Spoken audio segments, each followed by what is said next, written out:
Mute. The host is not allowing.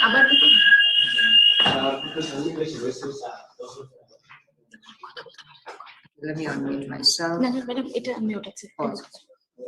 Look, আমারটাতে আমি কিছু করব না। আমারটা unmute থাকবে। Mute থাকবে। বলবো আমি কথা?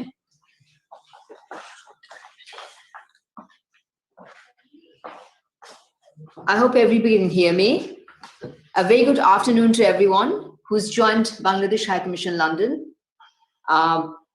Our gratitude to everyone, all our distinguished guests and participants today, we can see on the Zoom, who've joined us today on this busy Monday.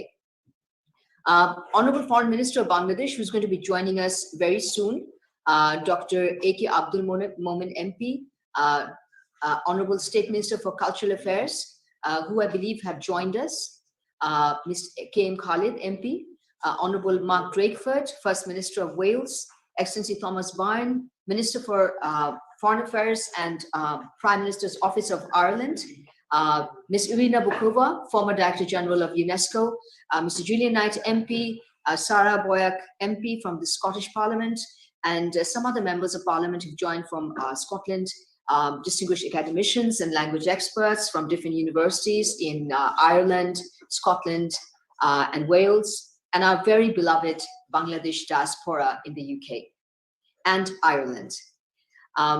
It is indeed a great pleasure for me, High Commissioner of Bangladesh to the UK, Saiga Muna Tasneem, to welcome you all to Bangladesh High Commission London's commemorative event, a call for freedom in languages, organized on the occasion of the birth centenary of the father of the nation of Bangladesh, Bangabandhu Sheikh Muhibur Rahman, and the 50th anniversary of his historic 7 March speech of the Bangabandhu, the speech that triggered the independence of Bangladesh exactly 50 years ago.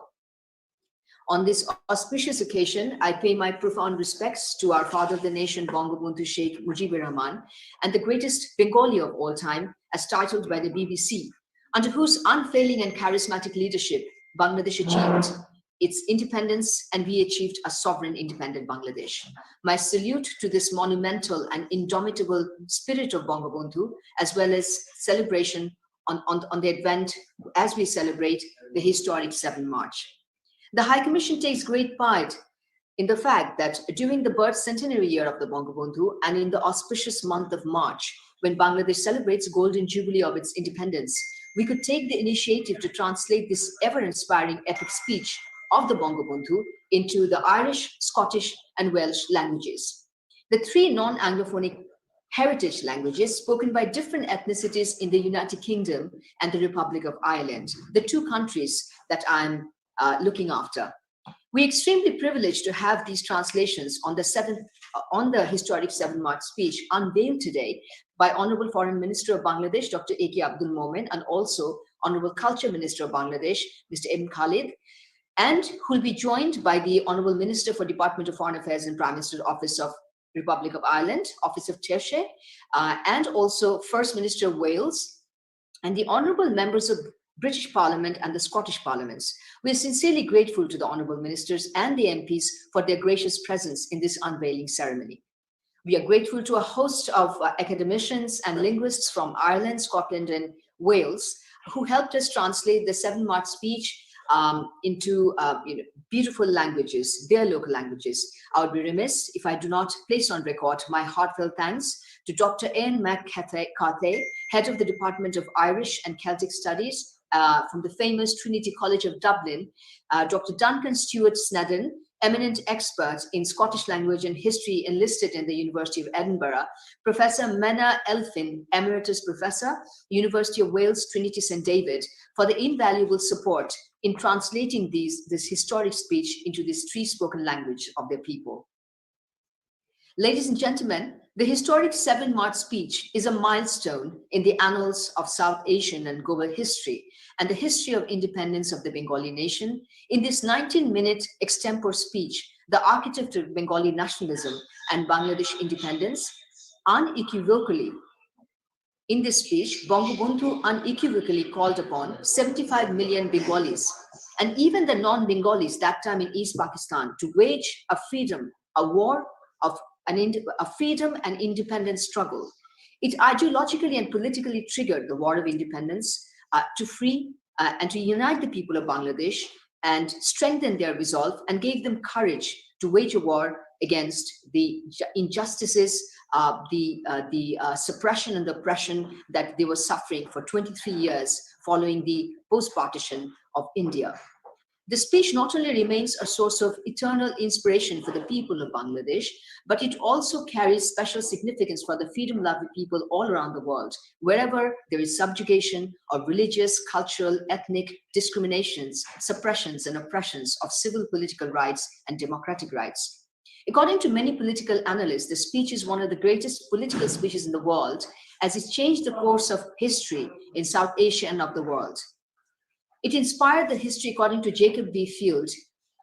It is a speech that has inspired world history. In October 27, the UNESCO included this speech, historic speech, in its Memory of the World International Register as Documentary Heritage of Mankind. And the speech found ranks with similar speeches by Mahatma Gandhi, Nelson Mandela, Dr. Martin Luther King, the Gettysburg speech of the Abraham Lincoln, and many other inspiring global leaders who helped change the course of history. Bangabandhu's speech also changed the history, and the difference between them and his speech is that Bangabandhu's speech created an independent country. No other speech in the world has actually contributed to the creation of independent country. Many say that,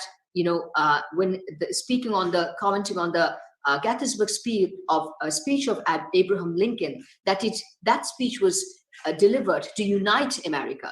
And here, between the South and the North, and Bangabandhu's speech actually created a new independent state. The UNESCO mentions in its citation when it included it in the Memory of the World, and I quote, "The speech effectively declared the independence of Bangladesh. The speech constitutes a faithful documentation of how the failure of post-colonial nation states to develop inclusive, democratic society alienates their population belonging to different ethnic, cultural, linguistic, or religious groups." Excellencies, the Irish, Welsh, and Scots, three classic languages that have its own heritage. I would like to just say a little about it, that, we are from Bangladesh very much familiar with Irish, Scottish, and Welsh authors. I mean, there is nobody who hasn't read something by playwrights Sir Walter Scott, or Robert Burns, Robert Louis Stevenson, or Sir Arthur Conan Doyle, when we read, Oscar Wilde or Jonathan Swift. So, Nobel laureate Barton Russell. Interesting is we have in our childhood read all of them in our student life. And in fact, it's part of our literature and part of our curricula when we studied English language, our literature.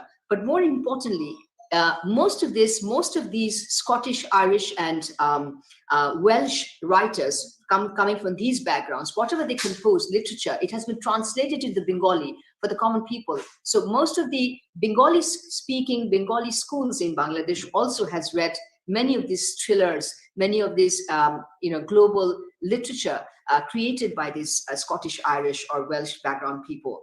So famous scientists from people, also people are familiar with Alexander Graham Bell, and many people that we're familiar with when we were studying science or literature. Therefore, we are very familiar with the heritage of their languages. But we take great pride that the historic 7 March speech will be the first document that will be translated from Bengali language into Scottish, Irish, or Welsh. Therefore, we take great pride that we could take this initiative to bring Bangabandhu's historic 7 March speech more closer to the people of Scotland, Ireland, and Welsh, so that there will be more research done on it on these universities. We look forward to working with the 3 universities that we have worked with, Bangladesh High Commission, including University of Edinburgh, the University of Trinity St. David's, as well as Trinity College of Dublin, so that we can do more research, as well as SOAS. There's an academician from there today, and we would want to study the 7 March speech as a historic speech, post-subcontinental partition, how the third state of Bangladesh was created apart from India and Pakistan. And this speech is recorded to have triggered that independence by the architect of Bengali, Bangladesh independence, Bangabandhu Sheikh Muhibur Rahman. I would like to give two quotations. This year is the 50th anniversary of our independence, also the 50th anniversary of Bangladesh-UK diplomatic relations. Next year is the 50th anniversary of Bangladesh-Ireland diplomatic relations, because these countries were the first European countries to quickly recognize Bangladesh. And on this occasion, I'd like to quote what Prime Minister Boris Johnson has sent a letter to our Honorable Prime Minister Sheikh Hasina, where he has said, Sheikh Muhibur Rahman's founding vision of a democratic, free, secular, and inclusive Bangladesh is inspiring, and I hope it will continue to guide Bangladesh throughout during the 50th anniversary celebrations of Bangladesh in 2021 and beyond, unquote. I would also like to mention Indian Prime Minister Narendra Modi's comments on his birth centenary. As you know, there's Indian Prime Minister Narendra Modi is supposed to join our 50th anniversary Golden Jubilee celebrations, along with Prime Minister of Nepal, King of Bhutan, President of Sri Lanka, and also the King of Bhutan. So 4 South Asian leaders are supposed to join our celebrations of the Golden Jubilee this year in Dhaka on 26 March. And I'd like to quote Indian Prime Minister Narendra Modi's quotation, a country that has supported Bangladesh during its independence. Bangabandhu Sheikh Muhibur Rahman was one of the greatest personalities of the last century. His entire life is a tremendous inspiration for all of us. Bangabandhu means a leader of courage, a man of conviction, a sage of peace, a champion of justice, equality and dignity, a hand of defiance against brutality, and a shield against coercion. Such is the spirit of Bangabandhu, a spirit that his legacy, his daughter, Prime Minister Sheikh Hasina, continues to carry forward. This year, 2021, she promised the people of Bangladesh in 2008 that Bangladesh, under her leadership, will graduate out of the LDC group. And she kept her promise. She just this month, Bangladesh has graduated out of the LDC group according to UN's Development Committee. And at the same time, our Honorable Prime Minister has received many of accolades for her performance of handling the COVID crisis. The Commonwealth has just announced that, you know, she's one of the 3 women leaders who's shown extraordinary leadership during the COVID crisis, which was a test for all global leaders. And at the same time, the Bloomberg said the COVID resilience index also says Bangladesh is another top 20 countries, which is, survived the COVID with excellent performance. We pay our tribute to Honorable Prime Minister Sheikh Hasina on the 50th anniversary of our independence, and also on the historic 7 March celebrations of our father and our father of the nation. I would like to end with a quote from Professor Amartya Sen, another phenomenal Bengali, whom we had invited along with London School of Economics to give a talk on the centenary of the Bangabandhu. And there he has said that Bangabandhu is not only a friend of Bengal, but a friend of the world. It means Vishwabandhu. But more importantly, we know that Bangabandhu was assassinated in 1975 because his voice needed to be closed. He sacrificed his life for uniting his nation, or for the values that he believed in. And Amartya Sen says, Bangabandhu has been taken from us, but no one can rob us of his clear-headed visions, which I will argue can make a real difference to the lives we can lead. I can cultivate my courage before ending this talk, he says, and greet an exceptional neighbor, the Bangabandhu, that I was fortunate enough to have, whose great ideas and leadership have changed the world.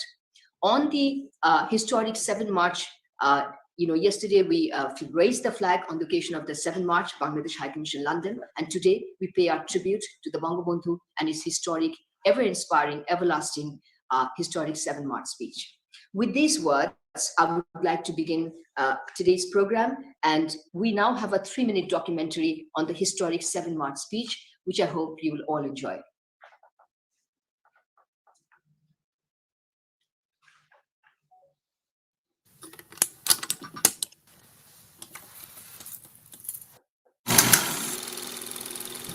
আমি প্রধানমন্ত্রিত্ব চাই না, আমরা দেশের মানুষের অধিকার চাই। I have a dream. My 4 little children will one day live in a nation where they will not be judged by the color of their skin. Our march to freedom is irreversible. We must not allow fear to stand in our way. I regard myself as a soldier, though a soldier of peace. It is complete independence that we want. রক্ত যখন দিয়েছি, রক্ত আরো দেব, এদেশের মানুষকে মুক্ত করে ছাড়বো ইনশাআল্লাহ। এবারে সংগ্রাম আমাদের মুক্তির সংগ্রাম, এবারে সংগ্রাম স্বাধীনতার সংগ্রাম। Bangabandhu Sheikh Muhibur Rahman's revolutionary speech, which changed the world's atlas forever, immediately took hold of every Bengali, farmers, day laborers, students, and masses, and kindled a passion for independence in them. Bangladeshi diplomats away from the country and the warriors in the battlefield started fighting hand in hand. They defended their beloved motherland against the Pakistani forces in a glorious war over the course of 9 months.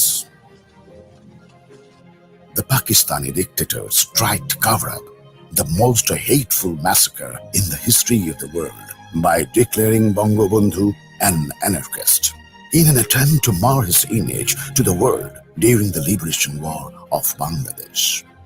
The enemy's conspiracy remained unfruitful due to the policy of the then government. The historic 7th March speech of Bangabandhu had been adapted in 12 languages at the time.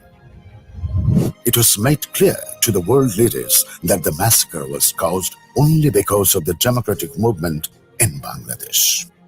The liberation war of Bangladesh was able to gain massive support worldwide. We, in turn, were able to fulfill our long-cherished dream of independence.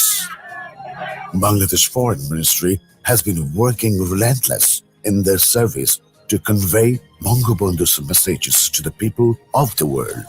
And that the role of your nation's founding father On has 30th been October recognized 2017, on the memory of the the world. International Advisory Committee declared the revolutionary speech of Bangabandhu as a crucial piece of historical document in the International Register of UNESCO's Memory of the World.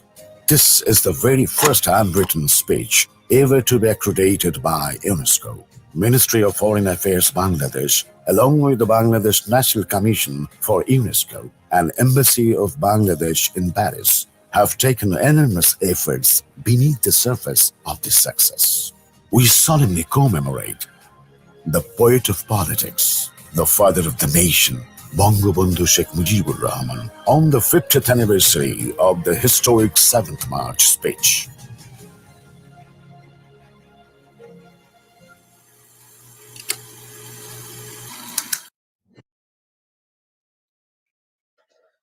Thank you.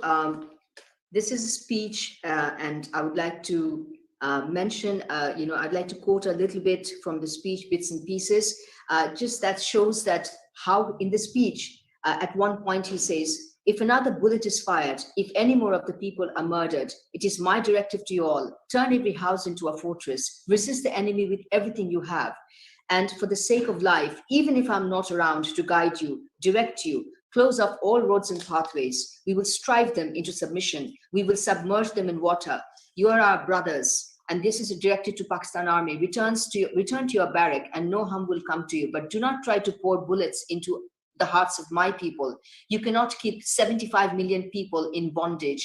Now that we have learned to die, no power on earth can keep us in the subjugation. This is his message against subjugation. And I'd like to inform everyone that so far the speech has been translated into 12 languages, including 6 official languages of the UN, which is just being celebrated in Paris, UNESCO the other day before yesterday. And today, with 3 more translations into the 3 European languages of Irish, Scottish, and Welsh, Bangladesh High Commission in London will be contributing in adding 3 more translations of this speech, making it to 15. I now have the pleasure of requesting remarks by Dr. Ian McCarthy, Head of Department of Irish and Celtic Studies, Trinity College in Dublin, who's translated the Irish version. And I really want to take this opportunity to thank the professor for that. You have the floor, madam. You have the floor, sir. Thank you. Thank you very much. And greetings from Dublin, from the Department of Irish in Trinity College, Dublin. I would like to begin by thanking the High Commissioner most sincerely for honouring us by inviting us to undertake this translation.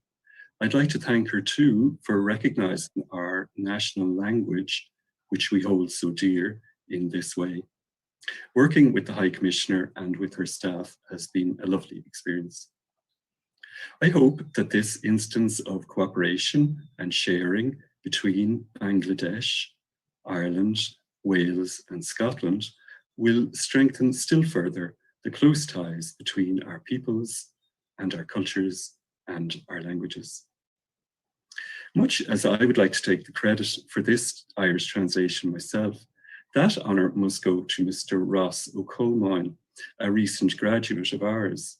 He is the translator.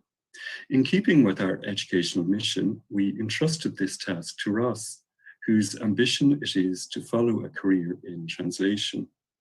I'm sure you will agree that he has done an excellent job. And I hope you will forgive me for expressing our pride in him and in whatever part we in Trinity College Dublin have played in producing a graduate who was so equal to this challenge.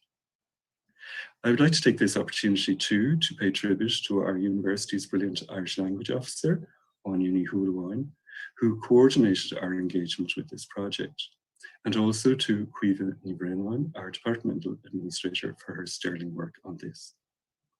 My own task was just to look over Ross's shoulder as the translator, so to speak, and to edit and endorse his translation.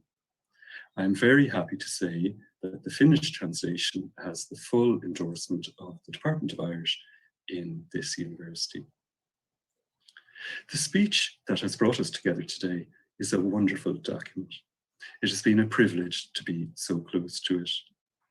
Although it was originally delivered at a particular time and in a particular place, its core message is timeless and it speaks to all the people of the world. It is truly inspiring. It is imbued with great dignity. It expresses indomitable courage. Above all, it reminds us that all people everywhere thirst for peace, for justice, and for freedom. Freedom is the theme on which the speech closes, and I too would like to close with Sheikh Muhibur's closing words, translated into Irish. An uairse ní hásóid tadamoid ach an tíorse. An uairse ní hásóid tadamoid ach an neamhsplachas. Bengal Abu. Thank you. Thank you, Professor. Am I on? Thank you, Professor Karthi. Thank you so much. We requested each, professor who or the university to speak, to say in their languages. Like right now, Professor Karthi just said, "Ebare Shangram, amader mukti Shangram, ebare Shangram, Shadhinata Shangram, Joy Bangla." A prashnoti, this particular part, he's just spoken in Irish, and I thank him for that. And thank you and your team for the wonderful translation that you've done. You know that we'll be sending it to the Honorable Minister who'll be joining us today, Mr. Thomas Byrne, to forward this speech later on, because we will get an endorsement from each government regarding the translations. Thank you and your team. I would now like to request the Vice President of Global Relations for Trinity College, Professor Juliet Hussey. Before that, I would just like to take this opportunity.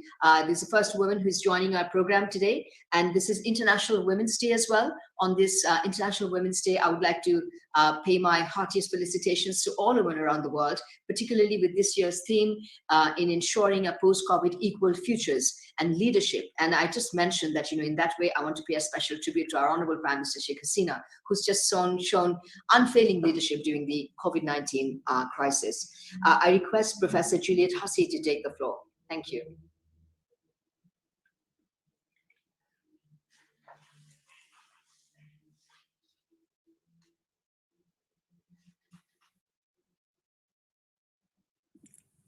High Commissioner, Your Excellence, Ministers, Chancellors and Professors, distinguished guests, Accordia.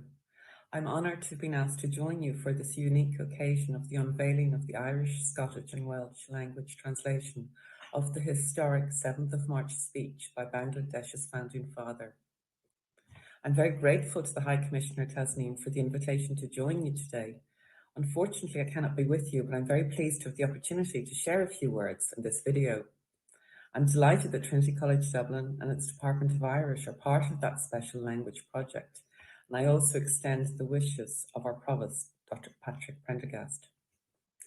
Trinity is a global university with a diverse student body of over 4,600 international students from more than 120 countries around the world. In a world where our graduates will need to address many global challenges, it's important we offer them the opportunities to experience and learn from each other and each other's disciplines, cultures, and countries. We seek to educate global citizens who will shape the world's future, and therefore this collaboration with the High Commission of Bangladesh to the UK and Ireland, the opportunity to extend ties between our countries is really welcome and very significant to us. The historic speech is recognised as on the world stage for its role in inspiring the fight for liberty and independence in Bangladesh. It remains a powerful reminder to us today why we must continue to advocate for the pillars of freedom and democracy. It is more meaningful still that the speech was in Bengali, a nod to the past, struggles for recognition of the language, as well as the importance of protecting one's heritage. This gives us cause to reflect on the Irish language and Gaeilge, and our own call for the right to speak our native language and to recognise its undeniable link to our past, identity and culture. I'm very proud of Trinity's Department of Irish, whose chair was founded as far back as 1840 for its role in producing the Irish language translation. Trinity has a history of Irish language activism and leaders, including former student Douglas Hyde, the first president of Ireland and founder of the Gaelic League. We're equally proud of the translator Ross Coman, a recent graduate of the Department of Irish, for taking on such a challenge and for replicating the energy and intensity of the original speech with such eloquence in the Irish language. I also commend our colleagues in the University of Edinburgh and the University of Wales Trinity St David for their work in this significant project. I congratulate you and your fellow citizens as Bangladesh celebrates the Golden Jubilee of its independence and send you my good wishes for today's event. Thank you. Thank you, Professor Juliet Hussey, for her comments. And we want to once again thank the team at the University of Dublin, the Celtic Studies team, for providing us with an excellent translation into Irish. This is the first time from Bangladesh High Commission that virtually during the COVID, we are connecting to Ireland. This is a country of my conqueror declaration. And next year will be the 50th anniversary of Bangladesh-Ireland diplomatic relations. And we look forward to celebrating it along with civil society and the university very much and the Ministry of Foreign Affairs. I want to now request Professor Sergio Palma, Professor of Harriet Watt University of Edinburgh, to speak something regarding the speech on behalf of the Edinburgh academic community. Actually, before that, I'd like to place on record Dr. Duncan Stewart, who had actually done the translation into Scottish language, and also under the patronage of Professor Neil Martin, Senior Lecturer in Scottish Ethnology, Department of Celtic and Scottish Language, University of Edinburgh, who could not be present with us today for various reasons. And on behalf of the Scottish academicians, we have invited Professor Sergio Palma to say something about the speech and the Scottish translation. You have the floor, sir. Well, thank you very much for this kind invitation. Language, how we communicate with each other is a very important part of our humanity. This is how we ask for things, how we give things. And when I say give things, it's about rights. It's about what we say to people when people's rights are being denied. The way we sometimes say things that are not true. And what I think the speech tells us, it's about a man who cares for his people, but he cares for people as people. We are one humanity, nothing less. And the speech reminds us of that. And if we're one humanity, we're talking about freedom. And we're talking about peace. You know, you can't have freedom without peace. And therefore, to me, what the speech tells us, and it's very simple, that as one humanity, we deserve equal rights. We cannot have one group of people subjugating another for no reason other than they are more powerful. And what the speech tells me as well is that every human being can protest. You don't have to be rich. You can use your speech, no matter how poor you are, to say that is not right and that is not fair. And therefore, to me, the speech, you know, that we should all listen to it to get some idea that we are one humanity, nothing less. Thank you. Thank you very much, Professor Palmer. That was wonderful comment and brief one too. I would just like to add my voice to that and read from the speech, the humanist Bangabandhu. And here he says, until, you know, he ordered a civil disobedience movement in the speech as well, when he says, until freedom comes to my land, all taxes will be held back from payment. No one will pay them. Bear in mind that the enemy has infiltrated our ranks to cause confusion and sow discord among us. In our Bengal, everyone, be it Hindu or Muslim, Bengali or non-Bengali, is our brother. It is our responsibility to ensure their security. Our good name must not be sullied, he says in the speech. And this is indicating that even in the speech, this is the most critical time when the 1970 general elections results were rejected by Pakistan, the ruling West Pakistan, and they will not hand over power to Bangabandhu and his party. Even at that time, he knew that he may be killed, but he is making sure, and he's telling his people that whether it's Hindu or Muslim, Bengalis or non-Bengalis, they're all our brother. It is our responsibility to provide security to them. So I just want to add to your voice, and thank you very much, Professor. I would now like to request from the Wales remarks by Professor Mena Elfyn, who's Emeritus Professor, University of Wales, Trinity, St. David. And she is the one who had taken the responsibility to translate this speech to the Welsh language. As you know, the Welsh Parliament is very proud of their language, and they have an option of speaking in their own mother tongue, the Welsh language or English. So the MPs, what I've heard is the members there, including the First Minister, quite often speaks in Welsh language. You have the floor, Madam Professor Elfyn. Diolch yn fawr. Madam and esteemed guests, I'm glad to be here representing University of Wales, Trinity, St. David. And I'm glad to have had the pleasure of translating this very important document into Welsh. Pleser o'r mwyaf oedd cael cyfieithu'r ddogfen hon i'r Gymraeg. In translating, I became aware of the historical significance of the document. It also showed the opportunities that exist for collaboration among nations and especially among cultures.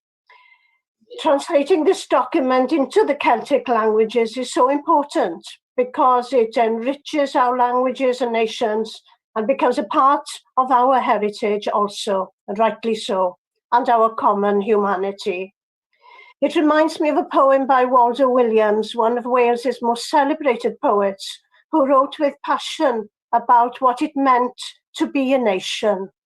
It's a poem I translated into English. I'll just read a stanza in Welsh, and then I'll read the English. Beth yw bod yn genedl, dawn yn nofn y galon, cadw ti mewn cwmwl tystion. Being a nation, what can it be? A gift, the heart's well of blessedness. Loving a country, keeping house in the cloud of witnesses. Wrth derfynu, na'i dyfynnu geiriau sy'n cloi'r ddogfen. I'd finish by quoting the final lines of the speech itself in Welsh. Y frwydr y tro hwn yw'r frwydr dros ymryddhad. Y frwydr y tro hwn hefyd yw'r frwydr am annibyniaeth. Ymlaen Bangla. Diolch. Thank you.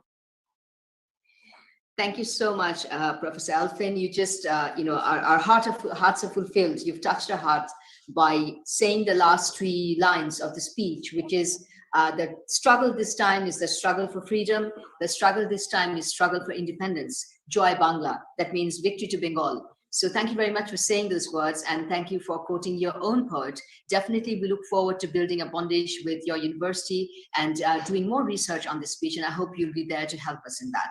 We look forward to that. We also have the Professor Medwin Hughes, who's the Vice Chancellor of the University of Wales, Trinity St. David. It's an honor to welcome Professor Hughes and the Vice Chancellor to say a few words on this occasion. You have the floor, sir. Your Excellency, ladies and gentlemen, I'm also delighted to be with you today to acknowledge and honor the importance of this document, this historic speech. It is a great occasion where the Celtic languages can come together and build bridges to secure a better understanding of cultures across the world. And I thank Professor Menelvin for her work in translating the document into Welsh. I'm also particularly proud in the context of our universities in Wales, where we can work together to develop a better understanding of the different traditions, of the different cultures between our nations. And I pay tribute to this historic speech and to the founding father. This is a key historic document, and it is so important that the people of Wales, that the universities of Wales have the opportunity to engage in further research and opportunities for critique.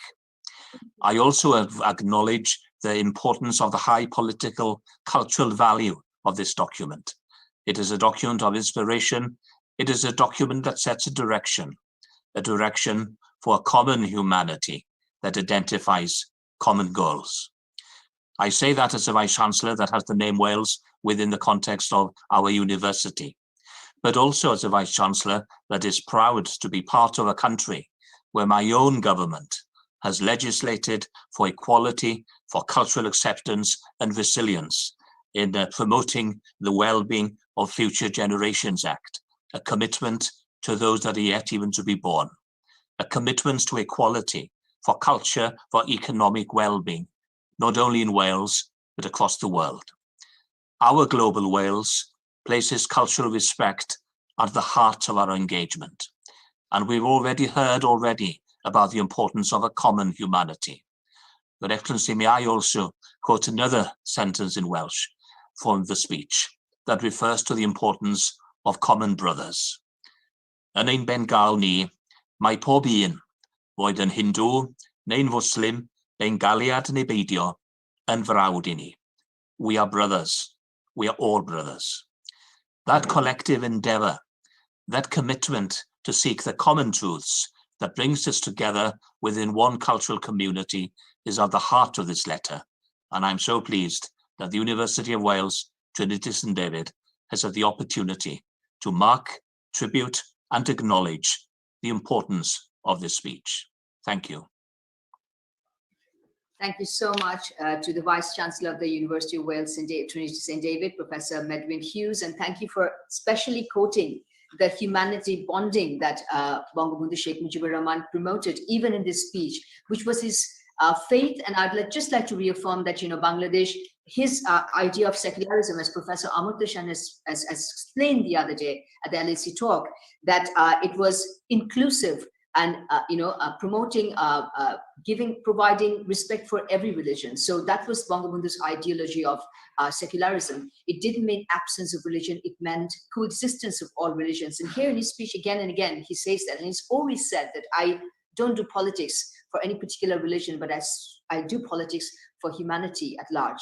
So thank you very much for your those particular, for saying in Welsh. I just wanted you, both of you, to know, and everyone here to know, that the First Minister, Mark Drakeford, Honorable Mike Drakeford, he actually volunteered. He offered me that he wants to translate this speech. So we couldn't give him that honor. Before that, we actually gave it to your university. So therefore, we will request the minister to write the foreword for the translation. Thank you very much for joining us. We now have a Member of Parliament of Scottish Parliament, MSP, Ms. Joanna Cherry, MP, joining us. She was, we invited her earlier, but she has to go. She would like to speak before our next speaker. She's a MSP from the Scottish Parliament. She's a politician and lawyer from Edinburgh Southwest since 2015. We are very, she's the Shadow Home Secretary and Shadow Secretary of State for Justice.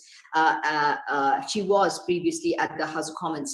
We have the honor of requesting Honourable MP Joanna Cherry to make her statement. You have the floor, madam.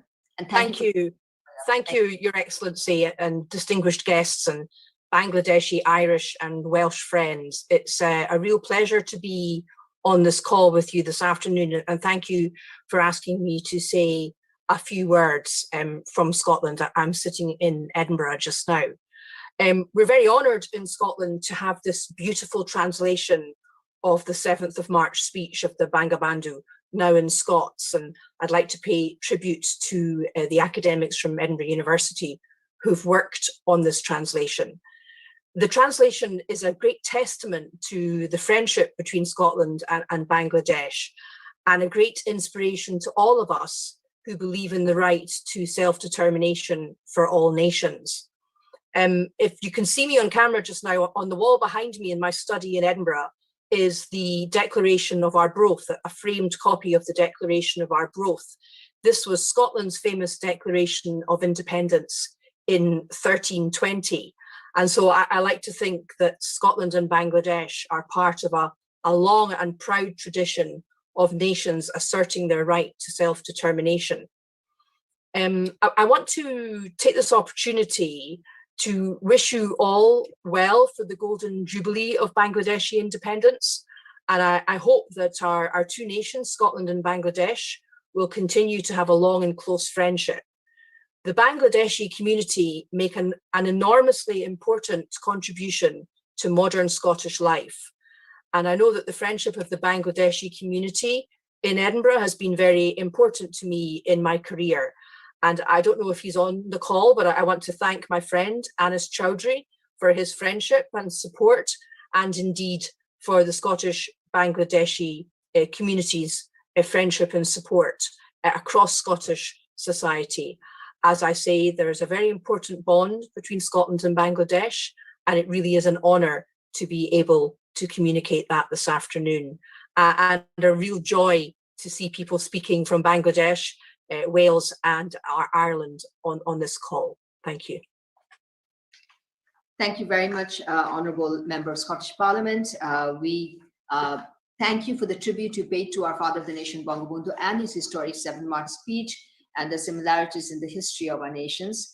I just wanted everyone to know that we invited the First Minister, Right Honourable Nicola Sturgeon, to our program, and I believe she's Ms. Cherry had represented the MSP party already, and she sent me a message that because of her COVID priority, she could not join today, but she has said that she has passed her best wishes for a very successful and joyous celebration of the historic 7 March speech. And the First Minister of Wales, Scotland's Bangladeshi, says that Scotland's Bangladeshi community, and the important role they play in enriching Scotland socially, culturally, economically. She has particularly sent a message from her office to me, and I thank her for that. And I also thank the MSP for speaking on occasion. At this point, we have Dr. Sanjukta, we have from the University of London, SOAS, School of Oriental and African Studies, South Asia Institute, Dr. Sanjukta Ghosh. She's a Bengali British. She comes from West Bengal, the other side of Bengal, and from India. And I would like for her to reflect how the people from West Bengal felt when the 7 March speech was delivered. And she's also, we've been discussing with her, how can we do more research on the history and independence of Bangladesh, particularly given that in a post-colonial 1947 context, a new country, the way the British and the way the independence happened, the way we were left with Pakistan, from there a third country was created in South Asia. We'd like to reflect and do more research with universities on that. Ms. Ghosh, you have the floor. Thank you very much. I'm extremely honored to be invited to speak before Your Excellency, Syed Amuna Tasneem, High Commissioner of Bangladesh, distinguished guests, leaders, and friends on the historic 7th March speech of Bangabandhu Sheikh Muhibur Rahman, enlisted in UNESCO's Memory of the World International Register.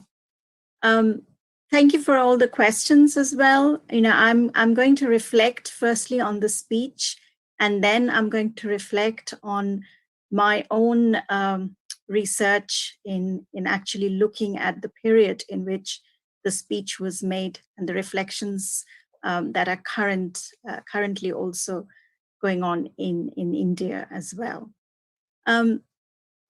Now, this unscripted, spontaneous speech of 19 minutes by the founding father of Bangladesh contained the seeds sown in the language movement of 1952, provincial autonomy movement in 1966, subsequent mass protests, strikes, demonstrations, and killings and bloodshed that snowballed into a speech that contained the 4-point condition and several directives transferring power to people, what was effectively the de facto unilateral declaration of Bangladesh's freedom from Pakistan's internal neo-colonialism in East Pakistan.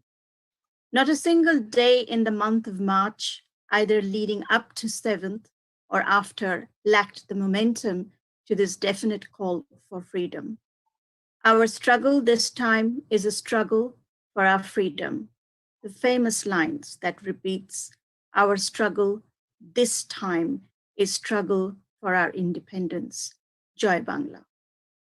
So from his platform that was ring-fenced by women willing to die before bullets, his calm and composed face spelled out the kind of humanistic liberation he dreamt over decades of suffering in and out of prison, accumulated grievance over repeated failures of a repressive state machinery to grant him the legal status of Prime Minister despite assembly victories. Stories of Muhibur Rahman in his jail years kind of circulated during the period of, during this period post-partition in Bengal quite a lot. And I do recall from various family members who had fled partition, how it kind of impacted on them, these kind of stories as well. So in historical terms, those who seek answers through the legal lens, the speech has been heralded as a turning point in the decolonization narrative on nation building. And Bangabandhu's free speech reclaims the dignity, sovereignty, right to self-determination from the territories of East Pakistan, that itself was a product of liberation from the British colonial rule. Hence, the speech acquires a towering universal status in human memory of a free state orchestrated exploitation, repression, and injustice, recorded in history as an uncensored call for freedom, rising from the farmers' fields to university quarters.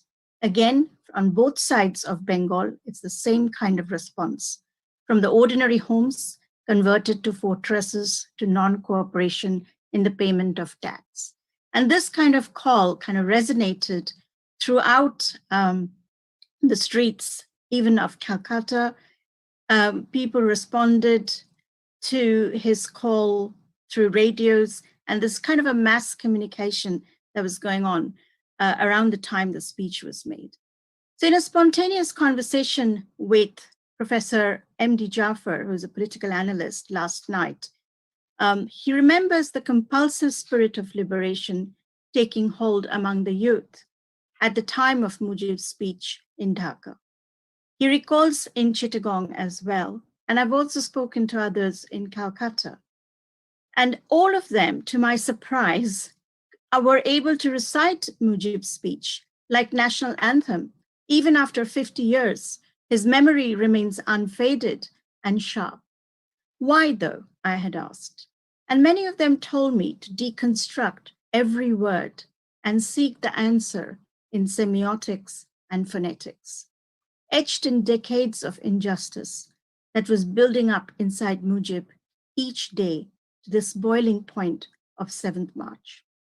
So Mujib's speech like poetry filled with anger and emotion, also contained the calm rationale for constitutional freedom that today has more relevance than ever in South Asia. Faced with a humanitarian crisis unfolding with the coup in Myanmar, the refugee crisis in Bangladesh, and identity politics within free nations amidst the current climate crisis. So we need to study the speech in this very amplified global context, and that kind of resonates with many of the turns that we see in educational syllabuses, curriculums, and policies. The significance, more importantly, in multilingual interpretations is something that I would be very interested, given SOAS's special drive from where I represent in decolonizing speeches, languages, texts, and really incorporating the speech in university studies in the context of multilingual interpretations and decolonization. Thank you very much. Thank you, Dr. Ghosh. What a wonderful interpretation you have given from perspectives of a person who's ethnically Bengali and then studying contemporary cultural studies and politics. I would like to, particularly say that you mentioned about decolonization of language, decolonization of education curricula.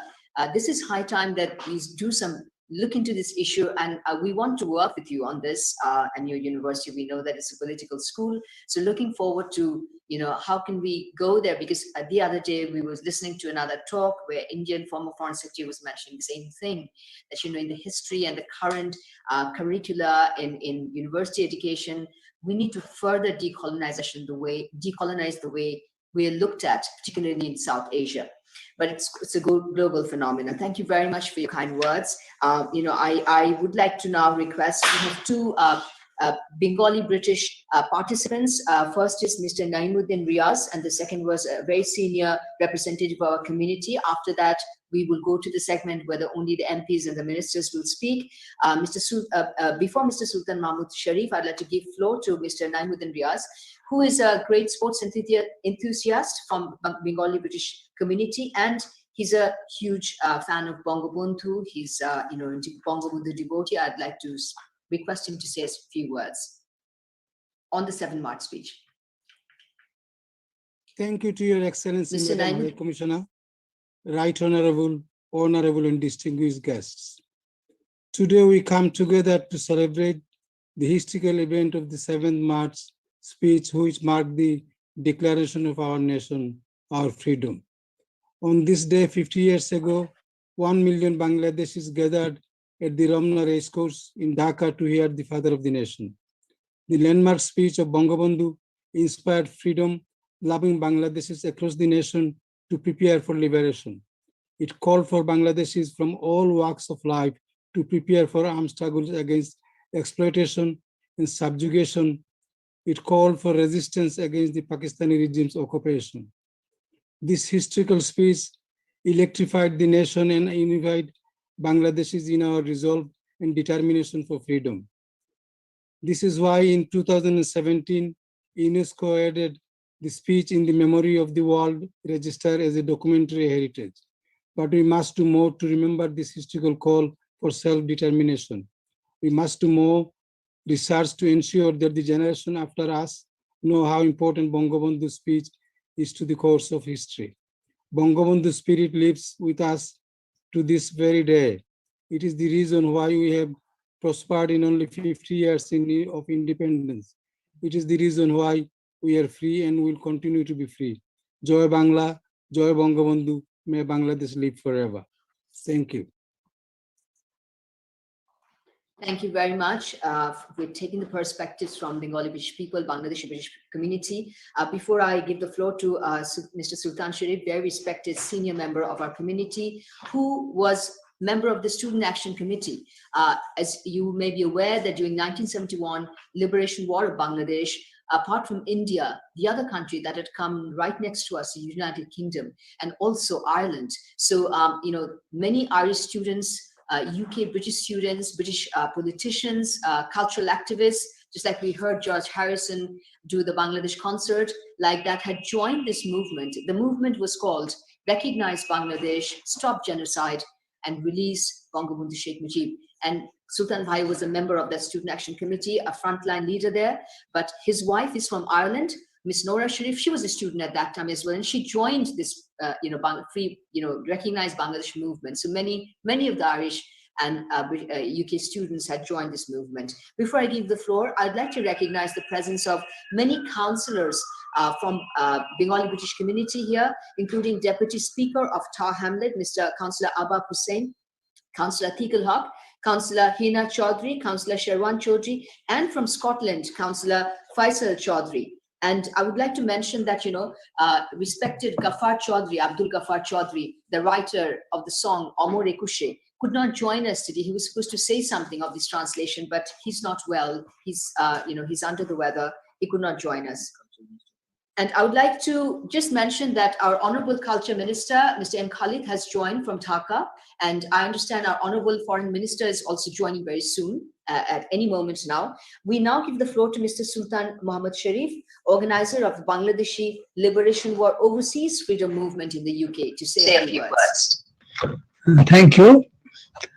I would only recall the day 7th March 1971, because as a activist, like a student activist and a young activist, we were for quite many years before that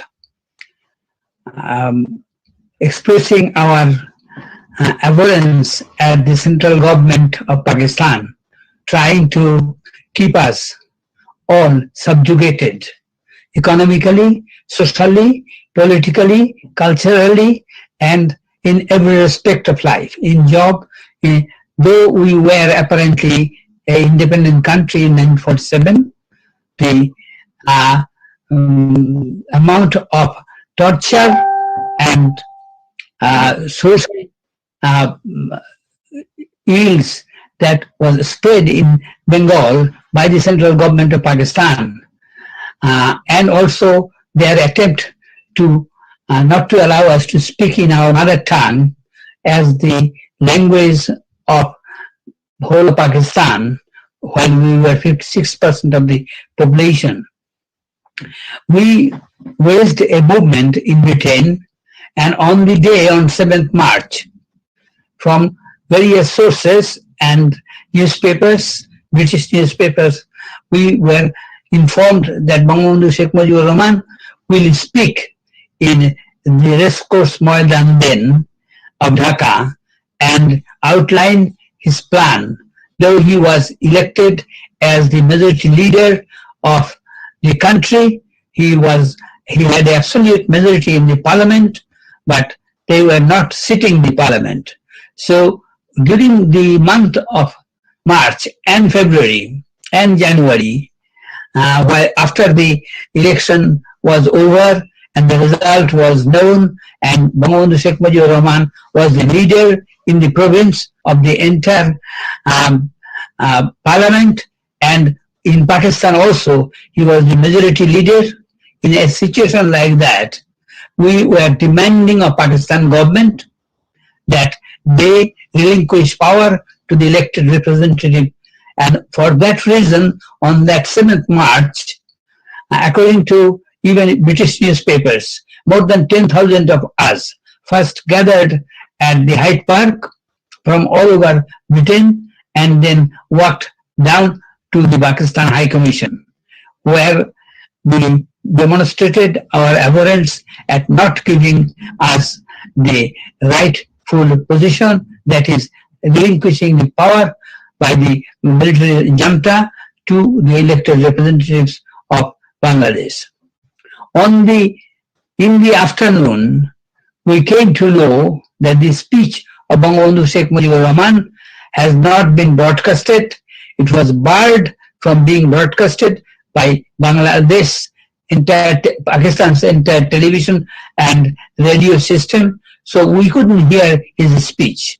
I think at about 3 o'clock London time, which is about 7, 8 o'clock British, 8 o'clock Bangladesh time,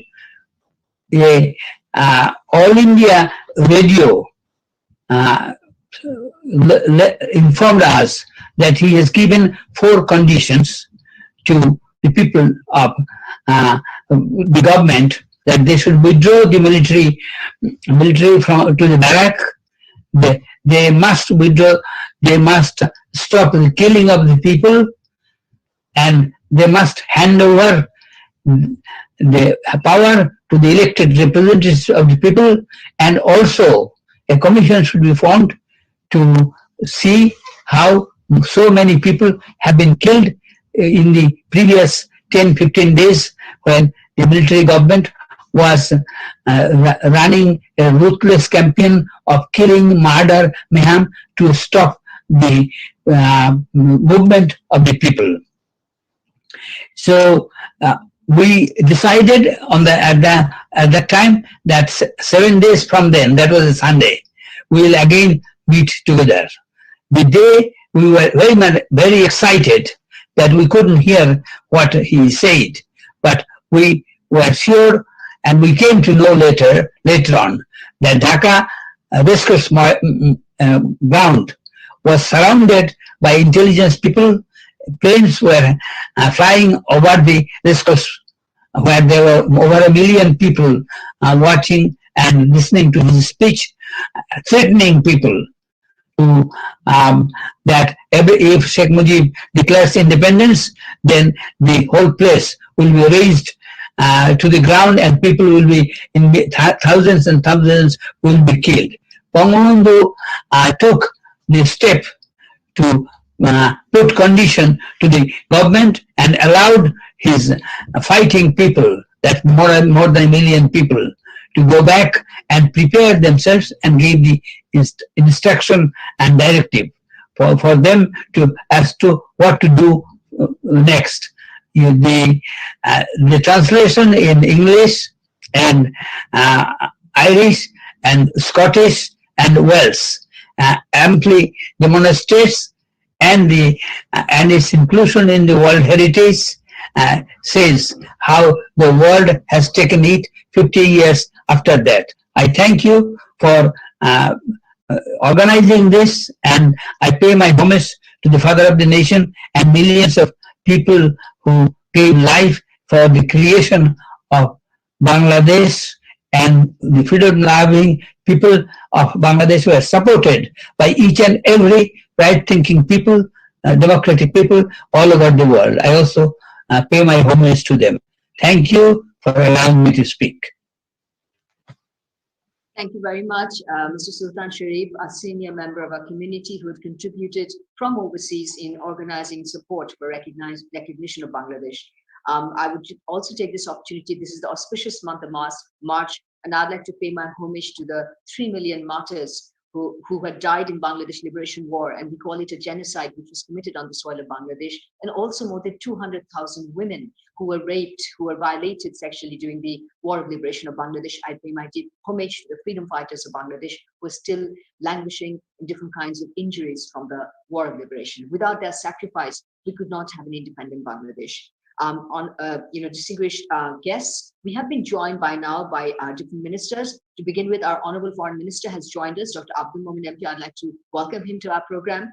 The Honorable Culture Minister has joined us, Mr. Khalid. We'd like to welcome him. Also, Mr. Mark Drakeford, MS, the First Minister of Wales, has joined us, and Mr. Thomas Byrne from Minister for Prime Minister's Office and Foreign Affairs for Europe has joined us from the Republic of Ireland Ministry of Foreign Affairs. I now I'll give the floor to Ms. Sarah Boyack, MSP, who'll be joining us from the Scottish Parliament, who has been formerly in she served the Edinburgh Central constituency, and now she's a member from Lothian region in the Scottish Parliament. I thank Ms. Boyack for joining us, and I thank Mr. Faisal Chaudhry for requesting his MP to join us.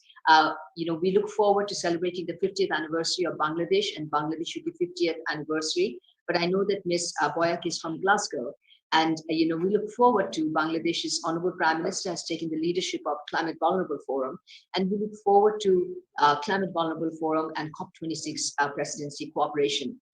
You have the floor, madam. We look forward to working with you.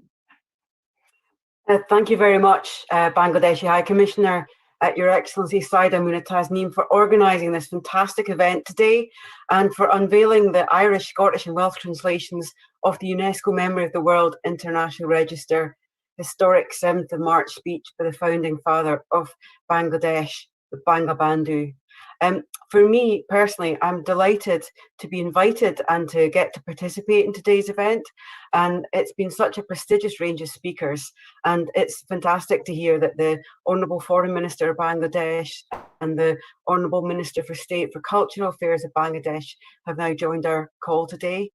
For me, the documentary we saw earlier was incredibly powerful, and it gave the context and significance of the speech. And it's been fantastic to hear the presentations this afternoon from the range of academics and language experts from England, Scotland, Wales and Ireland at our event today. And I also want to join previous speakers in paying tribute to the founding father of Bangladesh, without whom Bangladesh could not have emerged as an independent state.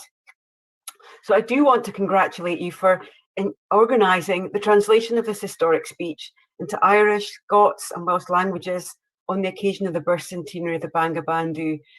It is no mean achievement to have achieved that, and it's been fascinating hearing the excerpts and to be able to read it personally, and to see that UNESCO has recognised this historic speech by its inclusion in the Memory of the World International Register, so that its significance is now globally recognised, I think is very significant for us to acknowledge today. For us in Edinburgh, we celebrated International Mother Language Day last month with Jeff Palmer, Sir Jeff Palmer, who we heard from earlier.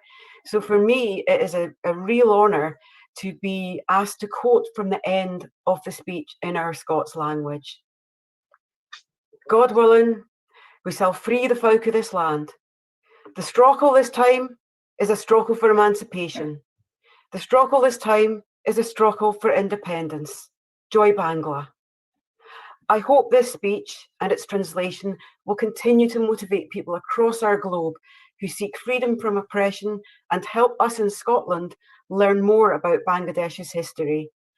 We have a unique bond between Scotland and Bangladesh with our cultural ties, and the moral support given by Scottish students and missionaries during Bangladesh's War of Liberation in 1971 gives us real historic links. Our Bangladeshi diaspora in Scotland is now a vibrant, modern and enterprising community, working in our IT, health, financial and hospitality sectors. And it gives us a strong living bridge between our two countries and contributes significantly to the economies of both of our countries. I'm very conscious that this is a particularly tough time for many in our countries because of the pandemic. So it does feel particularly important to be able to join this celebration today and think about what brings us together. And I want to congratulate the Bangladeshi diaspora in Scotland, and especially the younger generation, for their increasing role in our public life, not just in my own party, but in other parties as well. And I'm very glad that we're joined with the chair of our Racial Equality Council in Edinburgh, Faisal Chowdhury. I hope that the Foreign Minister of Bangladesh and the Minister of State for Cultural Affairs will be able to visit us in Scotland once the pandemic is over, to discuss the issues of our countries can cooperate and work together. I know the Foreign Minister has visited us in Scotland before and remember meeting him in Edinburgh, so let's hope we can keep our connections between our two countries going for the future. And as Her Excellency had just said, we have COP26 in Glasgow this year. And I know the challenges posed by climate change and coastal inundation from my previous visits to Bangladesh. So let me finish by wishing success to these year-long celebrations by the Bangladesh High Commission in London and to all British Bangladeshis. It's been great to join your celebrations today. Thank you. Thank you so much, Ms. Sarah Boyack, MSP. That was a wonderful statement. It really filled our heart. Thank you for saying the last words. The struggle this time is struggle for freedom in your beautiful Scottish language. Thank you very much. We really appreciate it. All the Bengali community who are listening, really appreciate that. And we look forward to working with the United Kingdom government in their presidency of COP26 and our presidency of CVF, represented by Honourable Prime Minister Sheikh Hasina, who's already the champions of the earth and taking leadership on climate vulnerability issues. We I don't know if Miss Irina Bukova is there. She may be taking a break. She was supposed to speak now. If she's not there, I would like to request our Honorable Cultural Affairs Minister, Mr. K.M. Khalid MP, to deliver his statement. You have the floor, sir. And I want to express on behalf of the Commission London our gratitude to you for joining us for this special program from Dhaka. Yes, thank you very much. Bangladesh High Commissioner to the UK, Miss Sadia Muna Tasnim, our very favorite diplomat. I think Honorable Farmers is not yet joined here. No? Honorable Mark, already is in? Okay. Honorable Foreign Minister of Bangladesh, Dr. A.K. Abdul Momen MP. Honorable Mark Dartford, Honorable First Minister of Wales, His Excellency Mr. Thomas Byrne, Minister for Foreign Affairs and the Prime Minister's Office of Ireland, Miss Irina Bakova, former DG UNESCO, Mr. Julian Knight, MP, and Miss Sharaf Hoak, Member of the Scottish Parliament. Thank you all. Ladies and gentlemen, I am honored to join you all from Bangladesh in this historic month of March. As we celebrate this year the birth centenary of our father of the nation, Bangabandhu Sheikh Muhibur Rahman, as well as the golden jubilee of Bangladesh independence. Can you hear me?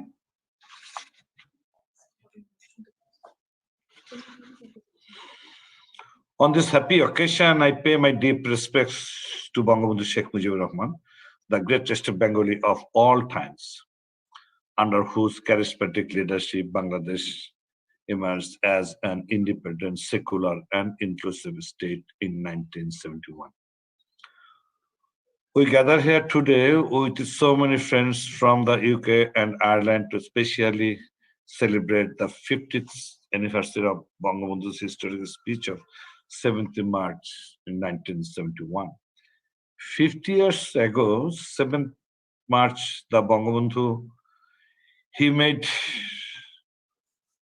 unequivocal call to the Bengali nation to set up for the independence of Bangladesh from 23 years of systematic denial of our civil, political, economic, and cultural rights.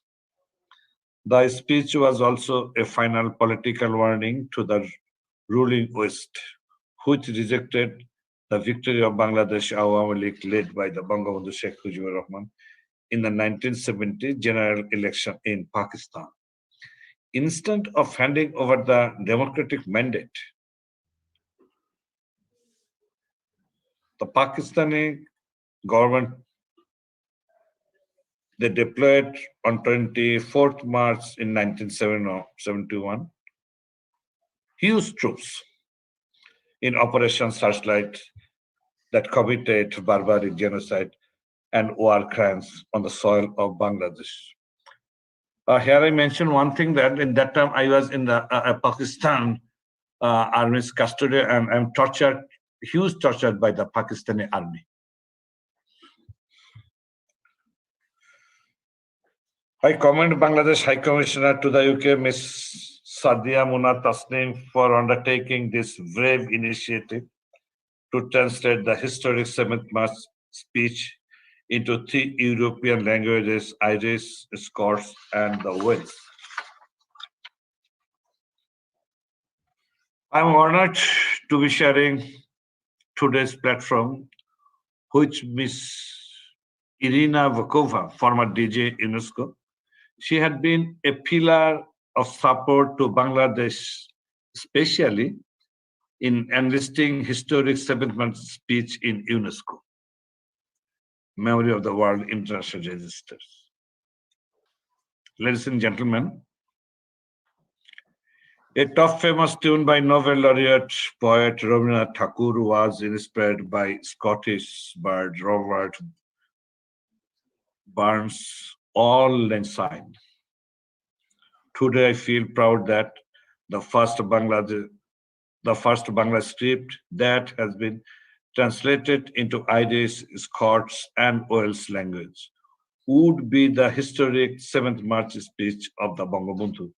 I look forward to Irish, Welsh, and Scots speaking researchers and academics with an interest in South Asia's political and ethnocultural history to further research the historic 7th March speech by the Bangabandhu. May I conclude with a quotation by Bangabandhu's visionary daughters, Prime Minister, Her Excellency Sheikh Hasina, on historic 7th March speech, and I quote, "People who have already achieved freedom can also get inspiration from the speech to make themselves patriots, ideal in politics, and to get prepared for making the highest sacrifice for the country," unquote. I thank you all. Joy Bangla, Joy Bangabandhu, Bangladesh, Chirojibi. We want to thank Honorable Minister for Cultural Affairs, Mr. M.A. Khalid, for giving brief and very wonderful remarks. He's from a cultural family. He just mentioned that he was imprisoned and tortured during the 1971 war, and we express solidarity with everyone who had withstood this torture, including those women that I've mentioned during the 1971 war and genocide that was committed on Bengali people. So thank you very much for joining us. I now have the pleasure and honor of requesting Mr. Right Honourable Mark Drakeford, MS, the First Minister of Wales, who had joined us during the 8th January program when we celebrated Bangabandhu Sheikh Muhibur Rahman's homecoming, first transit and stopover in the United Kingdom in 1972, when he was received by Prime Minister Edward Heath. And he joined us that day, and today also he's joined. He had offered voluntarily to actually translate this speech, and I know about this because he has been celebrating Bangabandhu with us, and we said that we're extremely happy to have you today in our program with our Honourable Foreign Minister who's joined us. You have the floor, sir. Well, I'm blessed to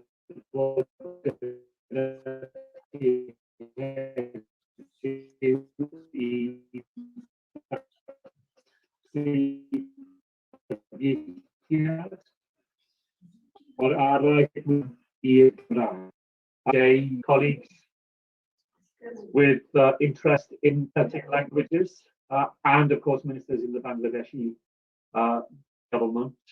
I'm joined by senior colleagues here in Wales, leaders in our cultural life or academic life, and indeed in our political life. Very glad to be joined by the most senior Bangladeshi politician here in Wales, my friend and colleague, Councillor Ali Ahmed, late the Deputy Lord Mayor of our capital city here in Cardiff, translation of Sheikh Rahman's March the 7th speech into Welsh, recognising the important place of the Welsh Bangladeshi community and its importance here in Wales. Indeed, it's impossible to tell the modern story of Wales without also telling the story of those in the Bangladeshi community who have made Wales their home. And whenever I am with colleagues from the Bangladeshi community in Cardiff, I always think that the fact that we have mother tongues in common creates a really special bond between us. Wales is a place that has an ambition for 1 million speakers of the Welsh language by 2050, and having a Welsh translation of this very significant speech, share and understand the history and establishment of an England Bangladesh, also unity, go on becoming speakers of the Welsh language, a living community life right across Wales. And it's been a privilege to have helped to organise the translation of the speech into the Welsh language, both because it cements the relationship between us, but also because it helps us to create a future in which we go on working together across that whole range, our economic interests, but our cultural and linguistic interests as well. We look forward very much to continue that work with you in the future. Can I thank everyone for the work that they have done to put on today's important of the March the 7th speech, and to say how much we look forward to go on working with you all in the years to come. Diolch yn fawr, diolch o galon I chi gyd. Thank you very much to the First Minister, who've always joined us and encouraged us and made us believe that he's always with us, very supportive. And I have just wanted to mention that I have from Cardiff, Councillor Ali Ahmed, Councillor Dilabar Ali joining from Cardiff, and they are given in my chat box that they're so pleased to hear the 7 March historic speech by the Bangabandhu in Welsh language. It sounded wonderful. They have just informed everyone. So I thank you very much. And now Ms. Booker is going to join us, so she's left. I would like to request our another guest of honor today, His Excellency Mr. Thomas Byrne, Minister for State Foreign Affairs, and also Minister for Prime Minister's Office of the Republic of Ireland, the Office of the Taoiseach, Excellency Thomas Byrne. I would just like to mention that next year, 1972, early 1972, is Ireland recognized Bangladesh, was one of the first countries along with UK to accord us recognition. And next year we'll be celebrating Bangladesh-Ireland 50 years of diplomatic relations. And we are very honored by your presence, sir. Our Honorable Foreign Minister is also here. Please deliver your statement. You have the floor, sir. Thank you very much, Ambassador, and I'm delighted to be here with distinguished colleagues, Minister Momin and Minister Khalid, Your Excellencies, friends. It's more an honor dom that partook our son Realtas Naherans and Okajar Lesho. I'm delighted to be joining you on this wonderful and unique occasion.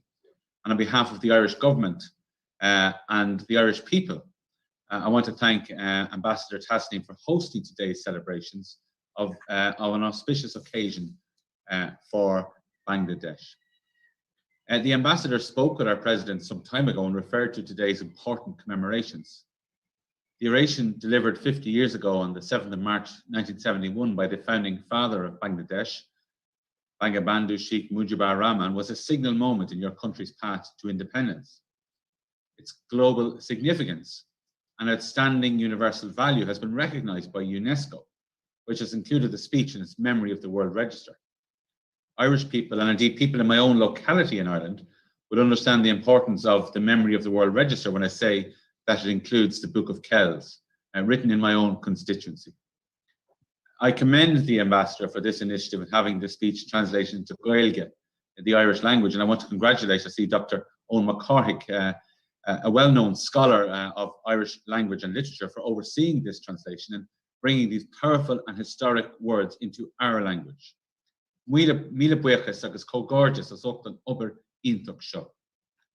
50 years ago, we in Ireland and people around the world were deeply moved by Bangladesh's desire for independence. And I must pay tribute today to staff from Concern, our largest aid and humanitarian agency, who are working selflessly in India and Bangladesh at a time of great suffering for your people. As you said, Ambassador, diplomatic relations between Bangladesh and Ireland were established in 1972, shortly after their independence. Since that time, over 50 years, we have seen connections deepening, both bilaterally and through EU membership. The EU, of course, as Bangladesh's main trading partner, has provided duty-free and quota-free access to the single market for almost all of your exports. So we look forward next year to the celebrations of 50 years of excellent relations between our two countries. The translation into Irish of the precious words of this historic speech bring us closer to the spirit of Bangladesh as expressed by our founding father. Language is an intrinsic part of who we are, and the Irish language was central to our struggle for independence. We have a saying, a proverb, we call it in Irish a shanokal, which means an old word. Ni tir gan tanga. There is no nation without a language. The Irish language, which is actually one of the oldest written languages in the world, it embodies our rich and ancient heritage. We in Ireland are concluding a decade of centenaries where we've been remembering the contributions of those who made us an independent country 100 years ago, so that future generations might live as citizens of a free and independent state. The speech of 1971, which has now been translated into Gaeilge, is for Bangladesh what the 1916 proclamation is for Ireland. Both are declarations of independence. Our proclamation puts it precisely. We declare the right of the people of Ireland to the ownership of Ireland and to the unfettered control of Irish destinies, to be sovereign and indefeasible. So recalling those formative wishes of those who brought about our Irish Republic, I am struck by the resonance in Bangabandhu's opening assertion that today our people want freedom, they want to live, and they want their rights. Translated into Irish, this reads, "Inu Hastino Winter Van Gaal Vaser, Hastino Winter Van Gaal Marachtal, Hastino Winter Van Gaal Gnatnofi Agyartha." Remembering the formation of our states brings to mind the ancient Irish concept of machnamh, which means reflection or contemplation, meditation and thought. Both of our countries achieved their current statehood through conflict hard fought in the hopes of a better life for our people. So as we celebrate today, we must also reflect that we share a responsibility to generations past, to the generations to come, to make improvements that we hope for a reality. Bangladesh is demonstrating those improvements, and in recent decades has gone from strength to strength. In 2020 alone, trade between our two countries amounted to over 221 million euro. So I congratulate you on your economic growth to help transform the lives of millions of people who previously were in poverty. As we celebrate today, International Women's Day, I think it would be remiss of me not to mention that Bangladesh has had two long-standing female prime ministers, something that we haven't had in Ireland yet, and many major world democracies haven't had either. And I think that we could certainly learn a lot from the Bangladeshi electorate in that respect. But in this year of the global pandemic, I also wish to commend the people of Bangladesh for your resilience and fortitude in the face of the pandemic that has caused a lot of suffering. In Irish, we have a phrase, another shanukal, an old word that says, ska chela and maran nadina, and that means under the shelter of each other, we all survive. People all over the world have made extraordinary sacrifices in the battle against COVID-19, and by working together, we'll overcome it. So I look forward to increasing prosperity and progress and freedom for Bangladesh in the next 50 years, and also for Ireland, and to the continuing cooperation between our two great nations. Thank you very much. Thank you so much, Honourable Minister Thomas Byrne, for joining us, for all your kind words. I would just like to reaffirm that as Ambassador of Bangladesh to Ireland as well, I look forward to strengthening our bilateral relations in the next 50 years, centering on our excellent trade relations with EU, and I know that Ireland's an EU country. So from that perspective, we have, focusing on trade and climate change as central areas of our celebrations. I just wanted to mention, since you've mentioned that Honourable Prime Minister's performance during COVID-19 crisis, would like to congratulate her on the International Women's Day, because she has currently, Bangladesh in the Global Gender Gap Report of the World Economic Forum is number 7 country in terms of global political empowerment of women, and 50th position amongst 155 countries, and we're the number 1 country in South Asia when it comes to political, economic, and social empowerment of women. So definitely the credit goes to Honourable Prime Minister, a very sagacious leadership that is leading ourselves. We just came out of the LDC graduation. So this year, on the 50th anniversary, she promised us that we will be graduating out of the LDC group, and she's kept her promise. I would now, with these words, I'll just thank you one more time. Please stay back. Our Honourable Foreign Minister will be inaugurating the 3 translations. It's there. And Honourable Foreign Minister Dr. Abdul Momen has joined us. Before I give him the floor, I would just like to mention that he has been a teacher and academic. He's a doctorate in economics, and he taught at Tuck University in the US, in Boston University, in public administration as well. And he's also got a degree in law.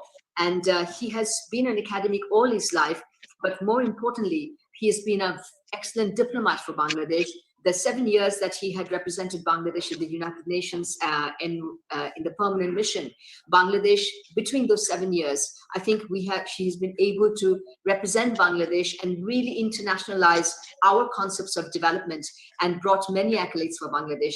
We always salute him for that, and we are very proud that we have got him as our Honorable Foreign Minister.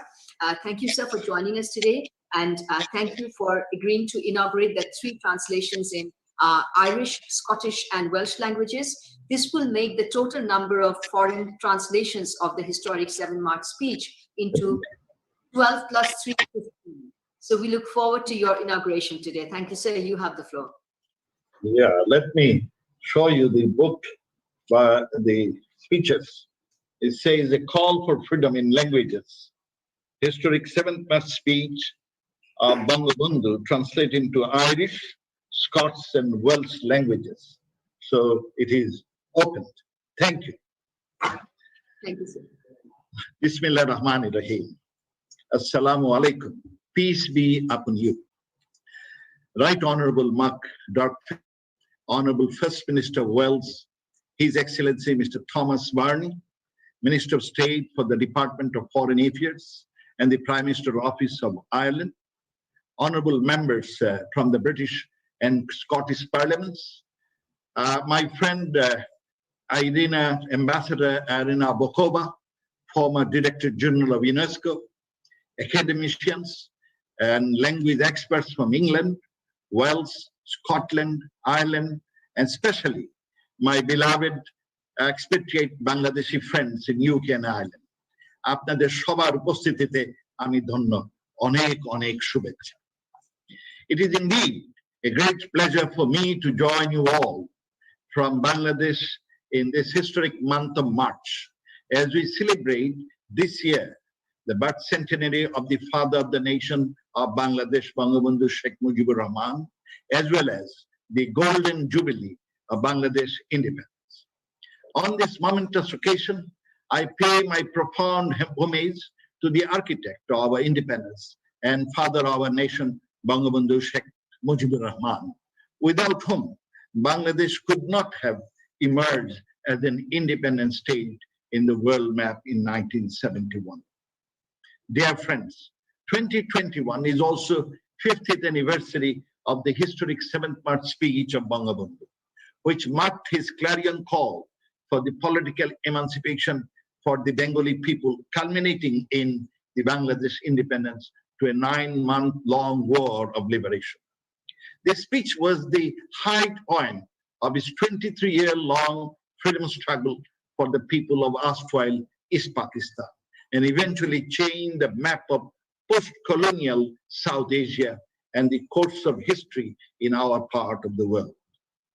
I commend Bangladesh High Commissioner to the UK, my friend with whom I work, my colleague, Ambassador Saida Mona Tasnim, and her team for taking the initiative to translate the historic 7th March speech of Bangabandhu into 3 European and British languages, Irish, Scottish, and Welsh, on the occasion of the birth centenary of Bangabandhu. Ladies and gentlemen, the 19-minute speech of Bangabandhu was a spontaneous and extempo, one that he delivered to millions of people gathered in the Dhaka race course on the 7th March 1971. And I had the privilege to attend it along with millions of people. He has been preparing the entire nation for this moment and delivered his words to an audience with which he struck a resonant chord. Bangabandhu enumerated the many denials of democratic, economic, and cultural rights and freedom of Bengali race in then East Pakistan by the ruling West, perpetrated by means of discriminatory policies and oppressive tactics. He stopped short of declaring independence to avoid the libel of secession, while there was no equivocation in his message about the Bengalis' aspiration for independence. His superb political acumen demonstrated in his speech earned him the moniker Poet of Politics on the Newsweek cover page in April 1971. The speech ended with Bangabandhu's famous call for freedom. And I quote, "The struggle this time is for freedom. The struggle this time is for independence. Victory to Bengali." Unquote. The cross-section of the Bengali people, rank and file, were inspired and energized by his speech to take part in the war of liberation when the occupying Pakistani armed forces resorted to genocide, war crimes and crime against humanity on 25th March 1971. The independence of Bangladesh was gained at an enormously heavy price of 3 million lives and honor of 200,000 women and girls. And around 10 million people, including me, had to take shelter in the neighboring India. In his politically emotive speech, Bangabandhu prophetically said that once we know how to shed blood, the Bengali people could not be vanquished or kept under subjugation. During the last 50 years, the Bengali people proved their resilience again and again and continued to remain committed to the founding principles of the nation towards building a socially just, inclusive, and prosperous society. Although his 7th March speech inspired the then East Pakistanis to start the liberation war, yet by adding few demands, he very smartly avoided being termed as a secessionist. We take great pride as a nation that in October 2017, UNESCO enlisted his speech in its Memory of the World International Register as documentary heritage of mankind. We thank the UNESCO with special gratitude to my friend, Ambassador Irene Bokova, former Director General, for duly acknowledging the historic 7th March speech as a political document that created a sovereign and independent state, Bangladesh, and changed the course of world history. Over the past decade, various foreign governments and individuals translated this extraordinary speech into 14 different languages, and including 6 UN languages. The number would now be 17 with the Irish, Scottish, and Welsh translations. I feel very happy indeed to unveil today the Irish, Scottish, and Welsh translation of this historic speech done by eminent universities and academicians from the Trinity College Dublin, the University of Wales, Trinity St. David, and the University of Edinburgh.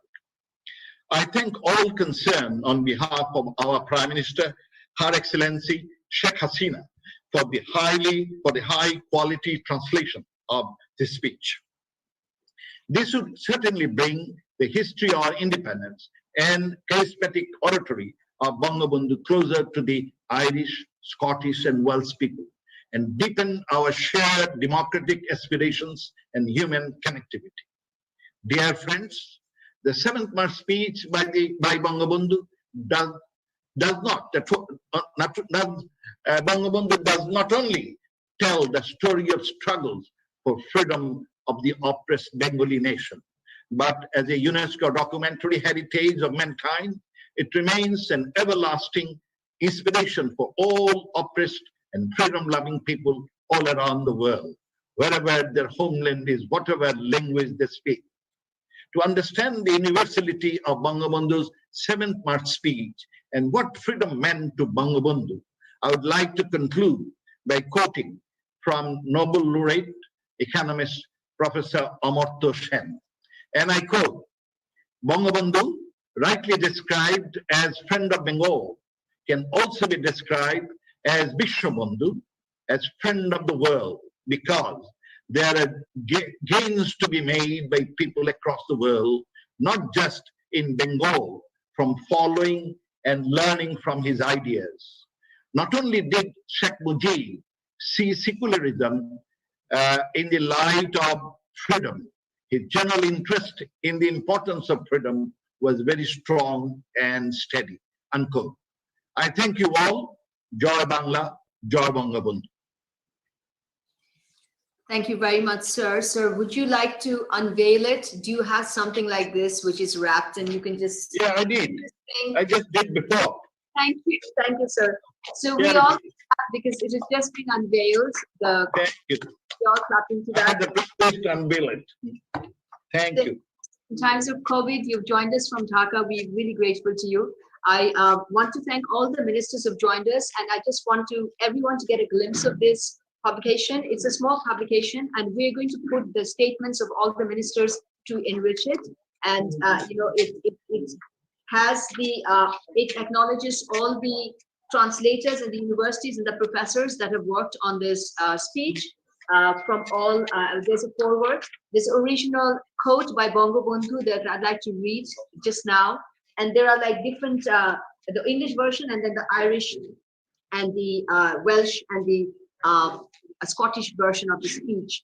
And I would like to conclude today by reading a little bit from the speech, of course, the last bit, but also a little bit about a quote by Newsweek magazine after the speech. Of course, Honorable Foreign Minister has mentioned that the Newsweek magazine, in its 5 April 1971 issue, that was the first issue that came out after the speech, termed Bangabandhu as the poet of politics, hailing his firebrand leadership and his historic 7 March speech that mobilized 775 million Bengalis to take up arms for our liberation struggle. So this is the quote unquote inside the Newsweek magazine, and it says, "Tall for a Bengali, with a touch of graying hair, a bushy mustache, and an altar black eyes, Mujib can attack a crowd of million people to his rallies and hold them spellbound with great rolling waves of emotional rhetoric.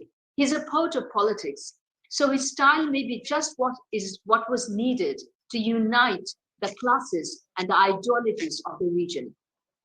And I always mention that Bangabandhu was a man of peace, and he would always go for, he was a Gandhian at heart, and he joined the 1947 anti-riot peace mission of the Mahatma Gandhi in Kolkata and spent more than 12 years of his political life in prison, in peaceful protests and hunger strikes. So to pay a tribute to the Bangabandhu, I would like to quote from his unfinished memoir that his daughter, Prime Minister Sheikh Hasina, has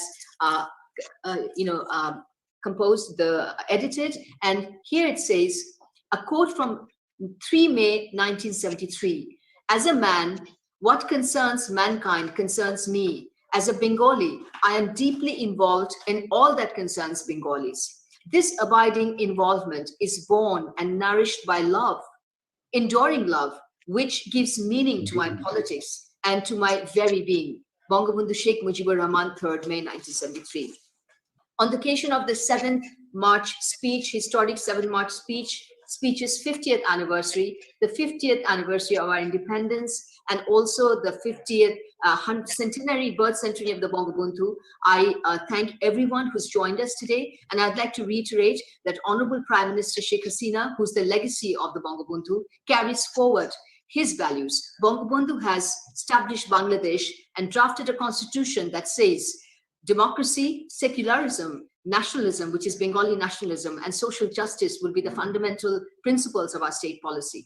And today, when there is so much divisions, there's so much mistrust, so much extremism that we see, we need Bangabandhu's values to be carried forward by his daughter, Prime Minister Sheikh Hasina, who's leading Bangladesh from the front, who has just kept her promise in taking Bangladesh out of the LDC graduation. She's promised us, and we are today out of the LDC group. And she's working relentlessly for, be the voice of climate justice around the world. And she would be looking forward to the COP26, joining the COP26 as the representative of the 48 climate vulnerable forum countries, as well the representative of 165 million people of Bangladesh. I thank, Minister from Ireland and Minister from Wales, and also the Scottish MPs. I look forward to working with all of you during the years, this very significant year of 2021.